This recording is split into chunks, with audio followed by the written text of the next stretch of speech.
नमस्कार, मी मयुरी आणि आपण पाहत आहात 7 स्टार न्यूज।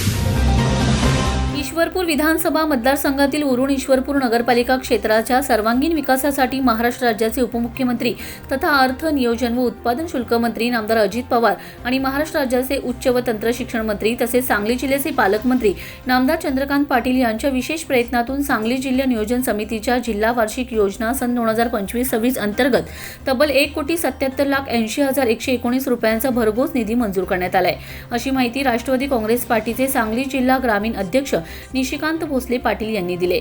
यावेळी बोलताना भोसले पाटील म्हणाले की राज्यात व केंद्रात महायुतीचे सरकार असून ग्रामीण व शहरी भागाच्या विकासाला प्राधान्य देत कोट्यवधी रुपयांचा निधी विकास कामांसाठी उपलब्ध करून दिला जात आहे।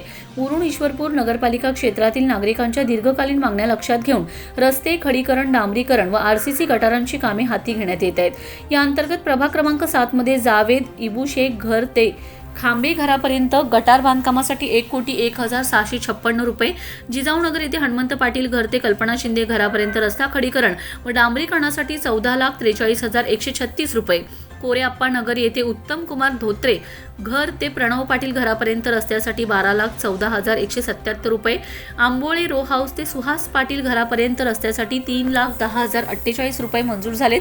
तसेच प्रभाग क्रमांक 14 मध्ये बिरोबा नगर येथे आनंदा गवंडी ते अमोल ठोंबरे, तानाजी ठोंबरे, कृष्णा खारगे ते पारुबाई काळे या मार्गावरील गटार व रस्ते कामांसाठी 32,15,547 रुपये, रामराव जाधव ते अभिजित पाटील घरापर्यंत उत्तर दक्षिण आरसीसी गटारासाठी 4,63,588 रुपये, बिरोबा मंदिर खांबेमळा अंतर्गत रस्त्यासाठी 11,31,967 रुपये इतका निधी मंजूर करण्यात आलाय।